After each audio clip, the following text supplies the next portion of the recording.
É que você começa a elogiar o Ronaldinho, os caras, pô, você torce pro Galo, gente. O cara é ídolo mundial. Os caras do Raja ganharam do Atlético, o cara foi lá pedir a chuteira dele. O cara é ídolo mundial, peraí. Né? Passou por um clube mineiro. Que tem que ir torcendo, não. Você é valorizar o que o cara fez aqui. O cara colocou o Atlético em outro patamar. Fato, isso é fato. Então, o Ronaldinho, falando em Ronaldinho Gaúcho, ele se despediu do Atlético, você achou que ia falar outra coisa, né? Despediu do Atlético em uma coletiva muito concorrida e marcada pela emoção lá na cidade do Galo. A reportagem é do Mr. Band, que naturalmente também se emocionou. Olhos marejados de Luciano Dias.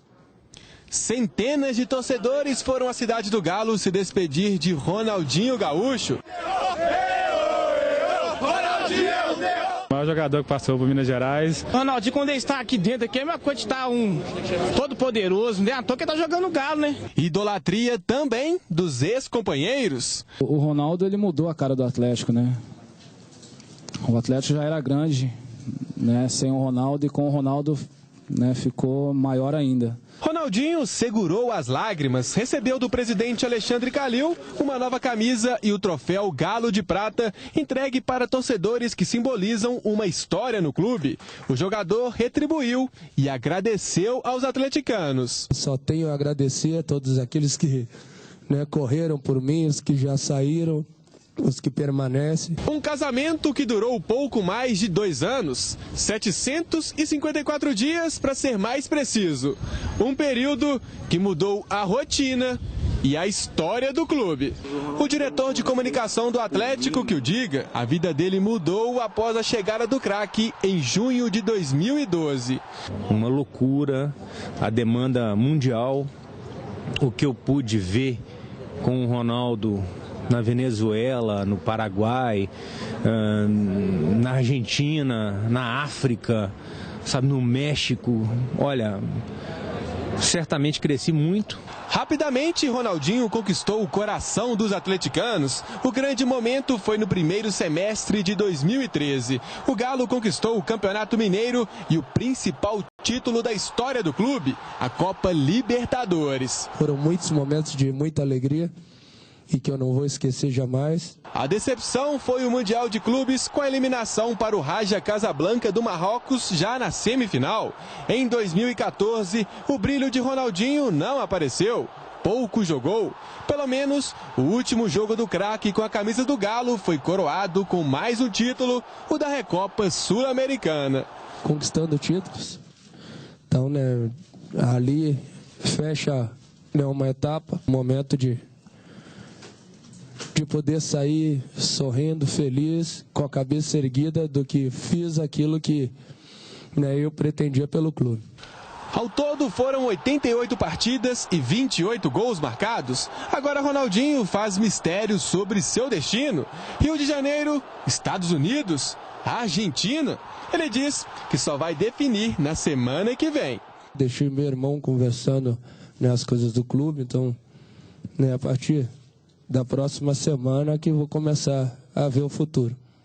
Ronaldinho se despediu do Atlético, mas garante. Então, né, já diz aqui, Galo para sempre e vai continuar. Tá aí, uma coletiva marcada pela emoção. Começa com você, Cadu Doné. Você, a gente, antes do programa, a gente tecia alguns comentários aqui referentes a grandes jogadores que passaram pelo futebol mineiro, né?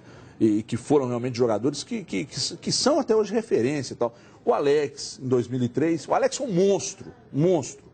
Agora o Ronaldinho e muitos outros. Mas eu acho que no patamar que a gente está comentando aqui, acho que Alex e Ronaldinho, né? Evidentemente que o Alex não é um ídolo mundial, mas talvez seja o maior ídolo da torcida cruzeirense. O Ronaldinho é um ídolo mundial. Existe uma certa divisão no meio da torcida se é ídolo atleticano ou não, mas eu acho que agora sim, depois que sai, e até postei isso nas redes sociais, de que a torcida iria realmente conhecer o tamanho da passagem do Ronaldinho pelo Atlético com o tempo e depois da saída dele. O que você pensa disso, ídolo? Tudo bem, ídolo? Boa tarde. Tudo ótimo, tudo bem? Tudo bem. Boa tarde a todos. Ontem foi um momento mais de homenagem, de celebração do craque, né? Uma despedida sem muito conteúdo, e eu não digo isso com um sentido pejorativo. em porquês, motivos da saída dele. Foi uma despedida com o Calil do lado, do jeito que tinha que ser, ganhando um troféu, as perguntas ali mais protocolares, as respostas mais ainda. Só que eu acredito no Ronaldinho, eu acredito que ele sai com um sentimento de carinho pela torcida. Esse até logo, é claro, não dá para imaginar ele voltando a jogar aqui porque a carreira já está mais para o fim. Acho que vai encerrar no exterior, inclusive, não vai ser no Brasil, mas com certeza, como torcedor, como um cara que tem carinho pelo Atlético, talvez até como uma espécie de embaixador, ele tem muitas chances de voltar aí no futuro. Eu gostei ontem do clima, Everton. Acho que eu que critico em tantos momentos as respostas protocolares, às vezes elas têm motivo para acontecer. Tem hora que não tem que entrar demais em razões concretas, Levi Coupe. Ele preferiu sair, preferiu fugir das polêmicas. E acho que ontem era para isso. Ontem não era para polêmica, não. Ontem era uma despedida oficial. Então foi bacana, foi legal. Ele estava com um clima positivo, sorriso no rosto, como lhe é peculiar. Ronaldinho é um cara feliz. O Ronaldinho nasceu rindo, né?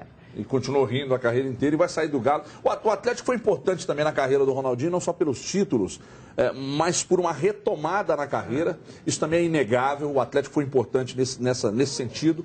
E para a estética, o Ronaldinho saiu mais bonito do Atlético quando ele corrigiu a arcada Ele viu que as mineiras, né? São mais exigentes, né? É verdade. Agora tem um fato, Dimar, que eu gostaria que você comentasse, até pela sua longa experiência como jornalista, de que o Ronaldinho, quando passou pelo Sul, aliás, naquela bronca que existe, principalmente da torcida do Grêmio com ele, a passagem dele pelo Rio de Janeiro, as preocupações eram com a vida pessoal, com a vida social do Ronaldinho. E, naturalmente, quando você perturba demais o cara na vida pessoal, e ele não está bem na vida pessoal, dentro de campo ele não vai render. Aqui, a imprensa se preocupou com o Ronaldinho dentro de campo. Enquanto ele foi útil ao Atlético e bem dentro de campo, a imprensa, naturalmente, e os torcedores elogiaram. Quando ele se tornou um jogador, e não um ídolo, um jogador questionável dentro de campo, a torcida cobrou, a imprensa também cobrou. Mas ele saiu no momento, Dimara, de mais um título. Chegou 2 títulos internacionais ao Atlético e o Atlético no outro patamar, como a gente já disse aqui. Você nota que a chegada do jeito que foi, a permanência e a saída do Ronaldinho mostram que, de fato, o Atlético hoje é um outro clube?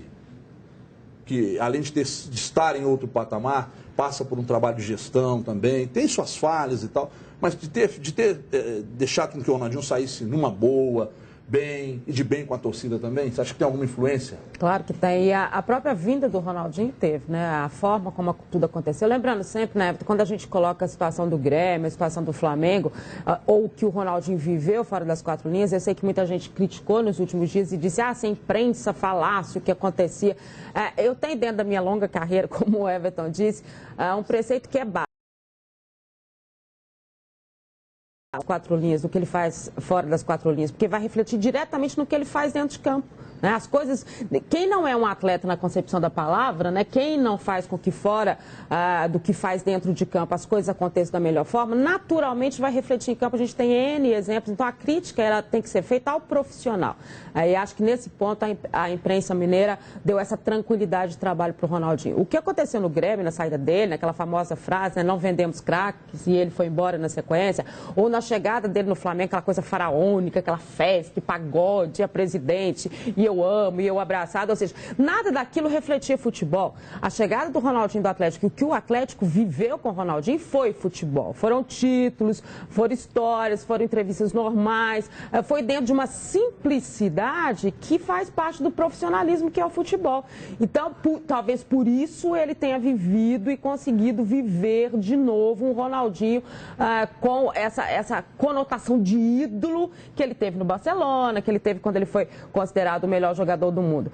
O que ele vai fazer daqui para frente, né, e que acho que as pessoas se preocupam muito, ontem se falou sobre isso, né, nunca o Cruzeiro, mas quem sabe uma outra equipe, eu acho que agora isso não importa, né, a continuidade do Ronaldinho e a continuidade do Atlético, ela tem que acontecer, e a preocupação nesse momento tem que ser com o Atlético, mas foi uma passagem fantástica, vitoriosa, de uma parceria que a gente tem que sempre relatar, não só da diretoria, não só do Ronaldinho, mas também dos torcedores que acreditaram e abraçaram esse que é um ídolo mundial. Muito bem, eu chamo a sua atenção. Você levantou a mão, Gabi, você pode falar. Não, vamos fazer o papel do advogado diabo aqui, vamos esquentar um pouco. Até que ponto é mérito da imprensa mineira? Ou talvez, como alguns jornalistas de outros lugares, até do Sul, para não falar que é do eixo, não é isso não. O pessoal do Sul é mais crítico, a gente sabe disso. São mais ferrinhos nas perguntas, ferrinho de dentista. Mas demais. Até. Nas perguntas, em tudo é um estilo diferente. Eu sou totalmente contra a imprensa, como o Lúcio de Castro chama, manja. É a imprensa que fica olhando vida pessoal de jogador, quanto que ganha. Eu acho isso totalmente pejorativo. Mas, ao mesmo tempo, às vezes, quando algumas condutas interferem na esfera esportiva, a gente tem que falar. E até que ponto a imprensa mineira não faz isso? E não digo só no caso do Ronaldinho, não, viu, gente? Jogador do Cruzeiro, do Atlético, do América, do Vila Nova, do seu Guarani. Porque acho que tem um pouco disso também. E eu estou trazendo essa reflexão até por uma mensagem de um telespectador. Claro, se o Felipe achar aí ontem, eu até elogiando o Calil, que conseguiu aparar as arestas, ele falou, até me criticando, pô, mas é fácil aparar as arestas quando a imprensa não fala nada. Porque a gente sabe que teve. E ninguém falou muito, eu estou me incluindo nisso. Mas você não acha que as críticas para ele em campo foram muito grandes? Porque vamos lembrar o seguinte... Não, demorou demais. Ele teve que jogar 50 vezes mal para falar que jogou mal uma. Bom, aí, é claro que a gente tem que responder pelo que a gente fala. Eu acho que a gente foi muito determinante nessa situação. Acho que todas as vezes em que o Ronaldinho não atuou, e nós falamos até a semana passada, da saída dele, quando estava programado isso, a gente falou, gente, mas é o momento, porque já não se tem mais essa simbiose. Não é o Levi, não era o Cuca, não é o Paulo Autori. É uma situação de jogador que já não se respeita como profissional dentro de uma situação. O ser poupado. Eu acho que isso a gente falou o tempo inteiro, né? Não é você ir buscar, tá com fulano, tá com ciclano, foi pra noite, não sei o quê. Isso é revista de fofoca, não é jornalismo esportivo. Claro, eu também acho, Eu acho que o jornalismo esportivo é aquele que busca nesses fatos as situações dentro de campo. Se ele foi bem, se ele foi ruim, por que aconteceu. Você pode até deixar entre aspas, olha só, por que ele tá tão ruim? Por que fisicamente ele não responde? Né? Mas e quando o jogador, e não estou falando nem que é o caso do Ronaldinho Gaúcho, às vezes não cumpre algo com o clube? Aí não é exatamente vida pessoal, é até um descaso com o clube. Só que a imprensa muitas vezes tem medo de bater de frente com as torcidas de Cruzeiro e Atlético, porque é realmente muito complicado. O pessoal aqui é muito fanático, hoje em dia tem rede social, a gente é muito xingado com qualquer coisa polêmica que fala. Então, eu sinceramente acho que o ideal é um meio termo. É meio óbvio isso, mas não é nem fazer o chamado jornalismo manja que acontece lá no Rio, que se mistura com o jornalismo de celebridade, que nem é jornalismo, né?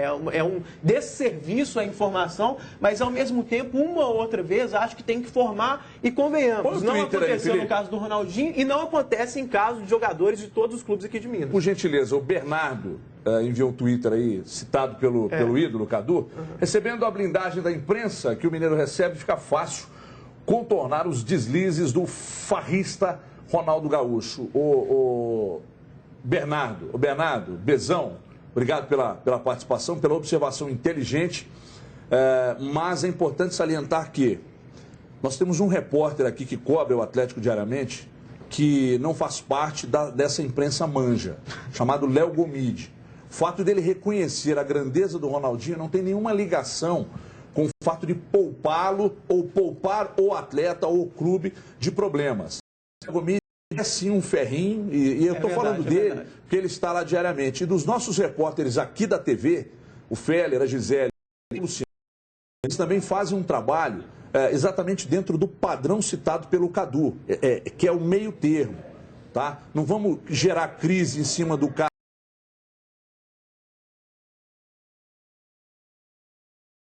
Como uma fruta e um salgado, que normalmente é uma jaca e um pernil, isso é problema meu. Você vai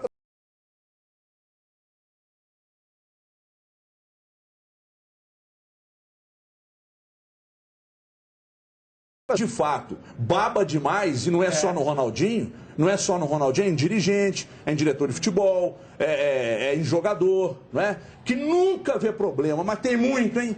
Que nunca vê problema. E aqui, a gente sempre questionou isso, a gente sempre discutiu isso, não é? O Cadu cobrava, o Dimara cobrava, o Júnior cobrava, a gente ficava aqui falando e tal. E quando os problemas aconteciam, eram discutidos aqui. Agora, vida pessoal é que eu acho que não deve ser discutido em programa esportivo, não é? O Ronaldinho tem uma filha fora do casamento. Isso é problema dele. Não, isso é quando o Anselmo Ramon atropelou e matou o ciclista lá na Bahia, entendeu? Nós não ficamos aqui um dia discutindo se estava bêbado, se não estava, se estava consciente, se não estava, se estava errado. Isso não é problema nosso. Isso é pro Stanley. Agora, dentro, é pro Stanley. Brasil, gente, polícia. Agora dentro do que refere ao futebol, a gente cobra muito aqui. Tanto que e eu gostaria até de aproveitar para agradecer, mandar um beijo. Não conheço, nunca cheguei perto, nunca falei, e ela elogiou a postura do nosso programa, Adriana Branco. Adriana é um Ela elogiou a postura do programa, ela falou, são críticos sem exacerbar, sem passar do limite, respeitam. Então, quer dizer, a gente criticou aqui o Calil, a gente criticou várias vezes o Ronaldo. Eu lembro que antes da decisão de ir embora, a discussão era quem deveria ser o titular. O Guilherme. Aí um dia o Júnior Brasil, que aqui estava, disse, mas o Ronaldinho foi liberado. O Cadu disse, mas vocês não estão pedindo o Guilherme? Então, porque o Ronaldinho é indispensável. Né? Rolou meio que essa discussão. Então a gente, ela elogiou a postura do programa. Eu agradeço aí a Adriana Branco, ao Domênico também, e nunca fui lá, sabe, puxar saco, fazer média e tal. Mas é que as pessoas precisam... Acho o Gilvan competentíssimo, acho o Alexandre Matos competentíssimo. Quando ele falou bobagem, a gente chegou aqui e criticou. Claro. Quando ele contratou mal, e quando contratou bem, a gente elogia, é isso. Agora, só sobre essa coisa de, às vezes, criticar o ídolo, às vezes o torcedor fica tão fechado ali com o seu ídolo, e até certo ponto dá para entender isso, que ele não compreende que quando você faz uma reserva, você não quer dizer que o cara não é ídolo, que ele não é bom. O ídolo, assim como qualquer pessoa, ele tem defeitos, ele erra de vez em quando. Então, quando você diz, um grande ídolo do Cruzeiro, um grande ídolo do Atlético, talvez tenha pecado nisso e naquilo, o cara já desespera, já te xinga, já acha que você está diminuindo. As pessoas têm que parar com isso.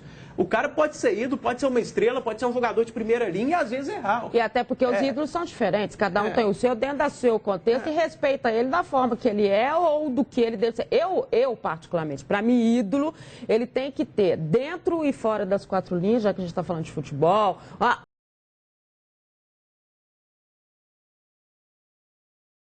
Tem esse comportamento. Isso é uma questão de senso, de pessoa. Né? Eu acho que ídolo é um contexto muito maior. E acho que a gente idolatra muita gente que, na verdade, não passou nem perto de ser ídolo. Esse negócio de falar que encobre ou não encobre e tal, desde a chegada do Levir Coupe, estou aqui criticando. Para mim, não é treinador para o Atlético. E se ele sentar aqui amanhã, do meu lado, e falar assim, Levi, como é que você lida com as críticas? Bem, então eu não gosto do seu trabalho. Ele vai virar para mim e falar, eu te acho um péssimo apresentador. E é a vida que segue. Em todo segmento tem os bons e os ruins. Tem gente que me acha ruim, o Cadu ruim, é de mala ruim, e tem gente que gosta. Agora, o que não pode, né, é a covardia de se esconder, criticar, bater, na hora que encontra, e tal. Peraí que nós vamos continuar. Eu quero falar disso até amanhã. Você não levantou a mão, então por isso agora você não fala. Olha aqui, o presidente Alexandre Calil pediu desculpas e nós criticamos a postura dele aqui pelas declarações carregadas contra os sócios do torcedores do futebol, o pessoal do Galo na veia. Então, naturalmente, ele fala e a gente mostra aqui nos Donos da Bola. Eu tinha acabado de ficar com os jogadores na Argentina por 4 ou 5 dias. Fui a Brasília resolver o problema do Atlético, voltei, jogamos lá na Argentina, ganhamos o jogo, voltamos para cá, entrei dentro da concentração do Atlético, fiquei com os jogadores aqui e fui brutalmente agredido, até porque eu estava no mesmo lugar que eles, por isso que eles tiveram a oportunidade de me agredir, um lugar ruim. E eu confesso que eu não fui feliz. Mas também não dou direito àqueles 10 ou 15 falarem diante dos meus filhos, da minha família, a virulência que eles me agrediram. Eu não mereço isso, não mereço, sabe por quê? Porque não é porque eu ganhei isso ou ganhei aquilo, ou podia não ter ganho. Eu não mereço porque eu dediquei 6 anos da minha vida a esse clube com muito carinho. Eu trato o Atlético com muito carinho. E eu sou humano. Sabe? Eu não gosto de ser desrespeitado. E eu fui profundamente desrespeitado por nada, por uma bobagem. Então eu peço desculpa aos outros 2.490 sócios do Atlético, nós precisamos deles sim. E precisamos mesmo. Então eu aproveito sua pergunta para pedir desculpa ao Galo na Veia Preta, não aqueles que me agrediram com virulência, tá certo? Mas eu peço desculpa aos outros 2.490 que não me agrediram e, como sempre, eu estabanadamente sobrou para todo mundo, tá? E aí, não é? É importante salientar que parte dos torcedores que se sentiram incomodados com a declaração do Calil foram lá e cancelaram o GNV. Enquanto uns acham que o caminho é, de repente, arrebentar, né, com o presidente, porque normalmente quando estão reunidos, né, uns ficam mais machos e tal. Uns vão lá, simplesmente cancelam o GNV e um abraço. Bom, não me respeita, cancela o GNV. Né? Mas é bom ver que ele reconheceu o erro de ter agredido, sim, aos torcedores do GNV. Do mesmo jeito que a gente criticou quando criticou o torcedor, ontem foi muito bem nessa declaração aí, porque não só pediu desculpa de forma enfática, não ficou ali com medo de pedir desculpa, como a gente vê muitas vezes, ele abriu o coração ali e ao mesmo tempo ele tem razão quando criticou essas pessoas que se cederam aí, porque a gente viu isso demais, né? O que as pessoas tinham que fazer, nossa, que absurdo, presidente, você desvalorizar o torcedor, a gente merece desculpas, você tem que dar explicações, não é xingar o cara, não é partir para agressão, nada disso. Então, ontem ele foi muito feliz na resposta. E muito bem orientado, né? Parabéns à galera da retaguarda que ouviu Parabéns ao Igor, que fez a pergunta. O Igor do 98. Um beijo pro Igor. Fez a pergunta e foi uma pergunta realmente pertinente, extremamente relevante. Mas vale a gente dizer que ele acompanhou todas as críticas e a gente sabe que todas as críticas que o Calil recebe, elas são levadas a ele. O pessoal da retaguarda trabalhou muito bem, né? Compondo essa nova forma do Calil dizer, óbvio, gente, a agressão ela é inválida, ela é questionável em qualquer situação, isso não existe. Né? Mas o respeito tem que ser dos dois lados. Quando a gente criticou o Calil aqui, a gente disse que por tudo que ele fez para o Atlético, pelo que o Atlético é com ele hoje, né? A reestruturação, a forma toda, ele é, sem dúvida nenhuma, o maior presidente dessa história do Atlético. Só que o Atlético existiu antes do Calil e vai continuar existindo no futuro. E os torcedores são o verdadeiro patrimônio, né, do Atlético, das equipes, de tudo que ele tem. Então, esse respeito tem que haver todo mundo. Tanto é verdade que o Atlético vai fazer uma pesquisa agora para conhecer quem é o seu sócio torcedor. Aí tá valendo. Isso é o tipo da coisa que tem que se ampliar, porque na hora que o Atlético precisou, foram esses torcedores, esse pessoal do Galo na Veia, que chega a pagar quase 4 mil, dependendo do qual é o plano, quem fez essa sustentação. Até jogar bola com o Ronaldinho. É quase isso. Fez essa sustentação. Então, que se amplie mais ainda. Isso é o futuro, isso é a forma como tem que acontecer. E a pesquisa sempre traz um perfil diferente e o Atlético passa a conhecer melhor quem é esse sócio. Tá, sem dúvida nenhuma. Agora, o Calil falou certo. Olha, vamos falar agora de Cruzeiro. O atacante Marquinhos, que quando chegou ao Cruzeiro estava cotado para ser o terceiro reserva, mas as boas atuações fizeram com que o jogador caísse nas graças da torcida e, naturalmente, do técnico Marcelo Oliveira. A reportagem é de Ricardo Feller. Roda aí. Repare no assédio a Everton Ribeiro. E agora o Marquinhos. Ele ainda não é o rei da popularidade. Teve tranquilidade para seguir o caminho. Marquinhos, você acha que já caiu na graça do torcedor? Já conquistou a confiança dele? Ainda não sei. Tô procurando dar meu melhor para poder cair nas graças da torcida, né? Para conferir o tamanho da moral do Marquinhos, uma breve pesquisa de opinião. Atualmente, para mim, o William e o Marquinhos se dariam bem no ataque. Tem o Marcelo Moreno, né? E o William. É muita qualidade, né? Muita qualidade. O torcedor do Cruzeiro se acostumou a ver no ataque Marcelo Moreno e Dagoberto, por exemplo, o Moreno e o William. Agora surgiu o Marquinhos e deu muito certo. Na volta do Brasileirão, com Dagoberto e Alisson recuperando a forma física e o William, então sem contrato com o Cruzeiro, Marquinhos foi o escolhido para jogar ao lado de Marcelo Moreno. A estreia diante do Vitória foi discreta. No jogo seguinte, a arrancada, o passe na medida. Foi um dos responsáveis pela vitória contra o Palmeiras. Veio o Figueirense e um belo gol para premiar a boa atuação. E no momento que a bola veio, eu já tinha gritado atrás dele, né, para ele poder passar a bola de primeira. E sabia que ia ser um toque difícil, né, mas como a bola tá vindo alto, e graças a Deus ele acertou um belo passo para mim, eu consegui também concluir a gol para a gente poder sair com a felicidade. Marquinhos e Moreno. A dupla de ataque é nova, mas já se conhece faz tempo. Teve a base no Vitória junto durante 3 anos. E assim segue o Marquinhos. Deve ser titular outra vez diante do Botafogo. Para quem parecia ser a última opção, agora virou a primeira. E curiosamente, logo na chegada, antes da escalação, a gente falava que ele não tinha futebol para ser titular. Só que a gente começa a analisar esse time do Cruzeiro, de alguns jogadores. Ontem nós falávamos disso aqui, de jogadores que foram preteridos em seus clubes, o Cruzeiro buscou e os caras estão arrebentando aqui. Em time bom, normalmente o cara aparece muito bem. É que o time é tão certinho.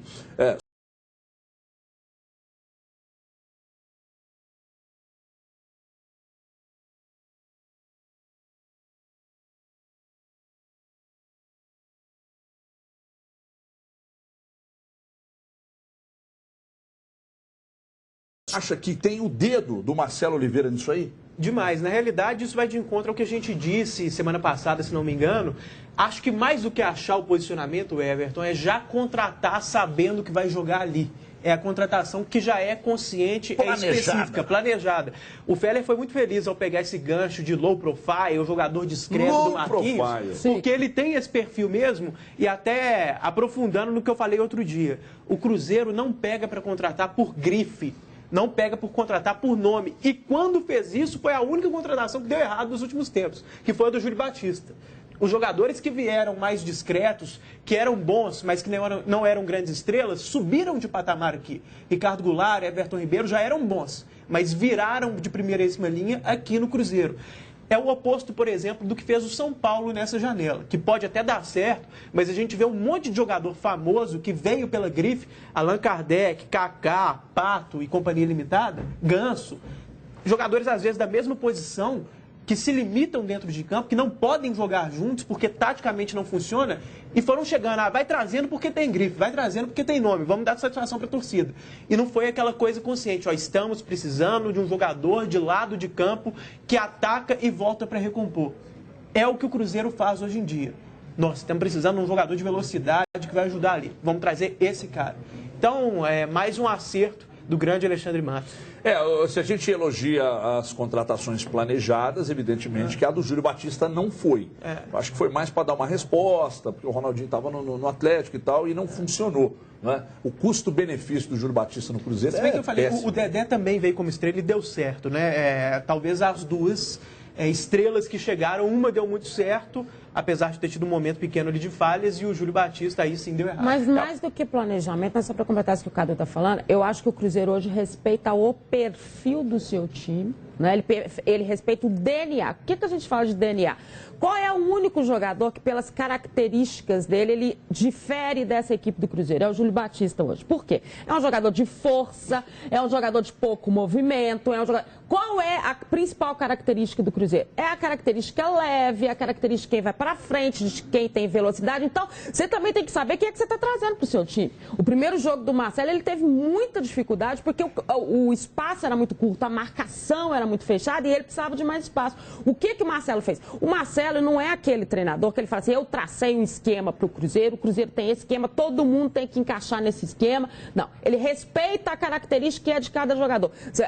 O Marcelo, com o tempo, né, e aí a gente está falando efetivamente do trabalho que ele faz, ele vai abrindo espaço para que o jogador tenha o melhor posicionamento. E isso ele faz porque tem jogadores com talento. Ele foi descobrindo o talento de cada um. Os jogadores hoje sabem perfeitamente como o Cruzeiro joga. Quando eles entram em campo, eles sabem o que ele tem que fazer. Uma equipe que tem direcionamento, que tem link, que tem inteligência para trabalhar, todo mundo que entrar vai dar certo. Ele sabe perfeitamente o que ele tem que fazer quando entra em campo. Então isso é respeitar o perfil de cada time, isso é respeitar o que cada jogador é. E eu acho que o Júlio Batista tem consciência de que esse jogador de força, que até pode ser utilizado em alguns momentos, ele hoje não faz parte desse histórico do Cruzeiro em campo. Diga aí, Dudu. Diego Souza, outro que veio com também, com a mesma característica. E na realidade, no mesmo negócio, olha pra gente ver como é que são as coisas.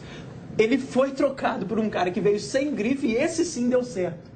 Né? O Diego Souza chegou com status, o melhor do brasileiro em 2009, cara que já brigou por seleção brasileira, no Vasco cresceu ali, foi importante na Libertadores, na Copa do Brasil. Chegou, não deu certo. Veio o William, que era aquela coisa, boa contratação, nada mais, vamos ver o que rola aí. E o cara chegou Goulart, e jogou né? muito. Né? Porque com o Diego Souza e o Everton cansou de falar isso, o Ricardo Goulart não jogaria. Não jogaria. Não tem a característica. Enquanto o Diego Souza estava no Cruzeiro, o Everton Ribeiro e o Goulart não jogavam. E nem o Diego Souza. Com o Diego Souza, nem o Diego Souza jogava. E nem ele. Olha, deixa eu ver o Twitter aí, Felipe. Joga mais um Twitter aí pra gente, por gentileza. Twitter do Otávio. Cadê o Twitter do Otávio? Dagoberto tem que ser titular. Marquinhos está muito bem, mas a qualidade técnica e o poder de decisão pesam para o Dagol. Você pensa disso, Cadu? Ainda tem o William, né? Os três brigam por uma vaga. Os três brigam por uma vaga. Eu ainda vejo o William e o Dagoberto à frente do Marquinhos. Por mais que eu tenha elogiado o ex-jogador do Vitória, e é uma ótima opção para segundo tempo, mesmo para começar jogando, prefiro o William e o Dagoberto. E entre esses dois, Everton, em alguns momentos eu já falei que tinha que ser o William, em outros tinha que ser o Dagoberto. Sinceramente, acho que pode continuar do jeito que estava sendo, um rodízio aí. O Dagoberto, quando ele tiver 100% fisicamente, começa jogando. Em outros momentos que ele estiver mais cansado, porque ele tem esse problema, a gente sabe disso. Dagoberto é muito bom tecnicamente. Nesse aspecto, quase não há ressalvas com relação ao futebol dele. Mas fisicamente, deixa a desejar. Então, muitas vezes o William, que é mais consistente, vem ali para substituir. Acho que os dois têm que revezar aí nessa função de titular. E o Marquinhos vira um terceiro homem, né? Terceiro. Que é o que o Félia falou no início da reportagem. E curiosamente é que esse terceiro homem está entrando e está jogando demais. Né? Então, tem que ser reconhecido. Mário, eu gostaria que você comentasse isso que a gente vai mostrar agora. Os atacantes Marcelo Moreno e Marquinhos comentaram o fato de o Cruzeiro estar sendo chamado de o time mais europeu. Eu não gosto disso, hein? Entre os brasileiros. Vamos ver. Não acho que seja europeu. Eu acho que tem um futebol estilo Cruzeiro. Acho que tem grandes jogadores que tem a cara do Cruzeiro, que se entregam bastante, que faz o que o Marcelo Oliveira pede. A gente tem um grande treinador, a gente treina bastante para que as coisas possam sair bem durante as partidas, e eu acho que é isso o resultado do grande momento que a gente está vivendo. Não, nós estamos jogando como nós vem trabalhando. Eu acho que cada equipe tem o seu estilo de jogo, né? E nós sabemos que para jogar hoje em dia aqui no Brasil, que nem o Cruzeiro, são poucos. E aí, Dimara? Marquinhos e Marcelo Moreno. É verdade, olha só, eu acho que essas referências, né, as referências elas têm que existir sempre. O que não pode é virar regra, né? Ou seja, nós somos o futebol brasileiro, que a gente tem que sair do nosso talento, da nossa forma de buscar situações. O Marcelo joga com esse time dessa forma, jogando desse jeito, muito antes da Copa do Mundo. Agora, tudo é a Copa do Mundo, tudo é referência. Elas têm que existir, mas não podem ser regras. Ninguém vai conseguir jogar o tempo inteiro dessa forma, não existe isso. A gente viu nessa rodada passada que alguns times que não estavam vencendo conseguiram vencer no Campeonato Brasileiro, jogando de forma muito simples, muitos voltados até para o 4-4-2, que é uma coisa, né, que ninguém nem imagina, mas de forma simples. Origens, porque nem todo mundo tem condição de ter uma equipe com a estrutura que o Cruzeiro tem, com as opções que o Cruzeiro tem, que pode fazer com que ele jogue esse futebol chamado, vamos colocar entre aspas, europeu. Então, você não pode exigir que todo mundo tenha esse contexto. E não acho que seja isso. E acho que tudo que tem se falado de convocação de jogadores do Cruzeiro, todo mundo aparecendo, o Ricardo Goulart hoje aparece, em qualquer negocinho já aparece o Ricardo Goulart como uma grande estrela. Isso foi formado por um time brasileiro dentro de Minas Gerais, lá na Toca da Raposa, em Belo Horizonte. Não teve reflexo nenhum de seleção, de Europa, do que se foi feito. É a característica dele, que já era assim de muito tempo, desde a época do Santo André. Então, quando você descobre, você fala, gente, mas parece com aquilo ali. Como parece um monte de gente, mas é o Cruzeiro, é a forma de jogar do Cruzeiro. O Atlético jogou 2012 no primeiro semestre do ano passado, exatamente do mesmo jeito. Claro. Com a mesma velocidade, com as mesmas variações táticas e tal, e no entanto, sabe o que acontece, cara? O 7-1 vão fazer mal até para a Alemanha. Sabe por quê? Porque aquele maldito 7-1, me refiro ao placar de 7-1, que foi histórico demais, né? Foi muito emblemático, assim, é uma coisa muito diferente. A Alemanha não joga tudo aquilo que jogou contra o Brasil. A Alemanha é um futebol efetivo, de muita competência, de muita obediência tática, isso é inquestionável. E isso ao longo da história, ela não evoluiu para essa Copa, não. A Alemanha trabalhou a partir de 2002 para ganhar a Copa de 2014. Para com isso. Sempre foi um futebol de resultado, de muita competência. Só que os 7-1 foram emblemáticos. Agora os caras estão colocando a Alemanha como se a Alemanha tivesse reinventado o futebol. Ali tem muito... A Alemanha teve uma dificuldade grande para vencer a Argentina. A Argélia na prorrogação. Foi Gana, né? Foi 1-0 contra a Gana? 2-2 no empate. 2-2 com Gana. Então, é isso. Agora, contra a Espanha, goleou, não. O Brasil também venceu fácil a Espanha. Então, que 7-1... Aliás, a Portugal, desculpa. Então, sabe, colocaram, e aí agora todo mundo, o Cruzeiro é a Alemanha. Não, o Cruzeiro é o Cruzeiro, que joga futebol como o Atlético jogou ano passado, que outros clubes já jogaram. Que o Corinthians jogou com essa o relação Tite, entendo. A questão do bloco, né? Só para não dizer que a gente é barrista, que a fica falando só de Cruzeiro e Atlético, né? O Atlético jogou... O Corinthians do Tite, que a gente elogiava demais o bloco, como o Corinthians jogava, que foi campeão da Libertadores, que foi campeão do mundo, que a compactação, que todo mundo fala assim, a Alemanha tem... O Tite fazia com o Corinthians. Gente, o Alessandro foi campeão mundial. O Jorge Henrique estava lateral direito. Claro. O Fábio Santos, sabe? Então, aí a gente vê o mérito do treinador. Exatamente. O quanto o Tite Guerreiro, que foi estrela, assim, é um treinador totalmente normal. Treinador que não era da seleção e que também não é agora, né? e que está chateado. É amigo do André Sanches, né? Ele não pode, porque amigo do André Sanches não pode entrar. O Gilmar, amigo do Del Nero, pode. Esse treinador que a gente está falando que fazia essa compactação, que foi campeão da Libertadores, que foi campeão do mundo, esse é o que não foi para a seleção e o que não foi de novo. Só sobre a Alemanha aí, eu acho que a gente tem que separar algumas coisas. Primeiro que durante a Copa a Alemanha mudou, corrigiu um defeito tático e melhorou a partir do jogo contra a França. A Alemanha vinha sendo muito criticada na Alemanha. A mudança do Lan foi fundamental. Sim. Parece uma coisa pequena, mas foi fundamental. Uma mudança meio óbvia. Todo mundo espinafrando o Joaquim Löw na Alemanha. Pedindo, o pessoal criticando, igual a gente criticava o Filipão. Ele fez isso e melhorou muito. Agora, o 7-1... Eu sou apaixonado por esse futebol alemão, mas aquele resultado, sinceramente, eu acho que passa quase no mesmo nível, assim, pela fraqueza do Brasil do que pela qualidade da Alemanha. Sim. O Brasil não tinha defesa ali. O marqueteiro do Davi Luiz, lindo, nossa, cabelo maravilhoso, que carisma, que coisa legal. Não jogou nada ali, né? Falhou absurdamente. Tem gente que colocou a culpa no Bernard, no Fred, que não foram bem, mas os dois estavam lá na frente. Os caras nem pegaram na bola, os dois. Porque a defesa, o Fernandinho perdeu 300 bolas, o Davi Luiz entregou o resto. E o Dante? E o Dante? O Dante, cara, o Dante é um zagueiro comum. O Dante é um zagueiro comum, só que o Dante tem a grife do Bahia. Joga no Guarani de Divinópolis? O Dante, nós vamos pensar, viu, Vinícius? Aí no Guarani se traz. O Dante, não. Aquele menino lá, o goleiro Júlio César, gente... O Júlio César é um chama-gol desgraçado, sempre foi. Sempre foi. Goleiro bom é o que faz defesas quase impossíveis. Você está entendendo como é que é o negócio? Estou falando de Fábio. O Fábio tem 200 anos que o Fábio faz defesas impossíveis. O Fábio tem 200 anos. Todo mundo fala do 6-1 do Cruzeiro contra o Atlético, mas pega a campanha para chegar naquele jogo que o Fábio fez. Se não tivesse feito, o Cruzeiro já teria chegado naquele jogo, rebaixado. Olha o que o Vitor fez ao Atlético, né? O Júlio César é bom. Como é que chama o goleiro do Botafogo? Jefferson. O Jefferson é bom goleiro, mas não era para estar lá.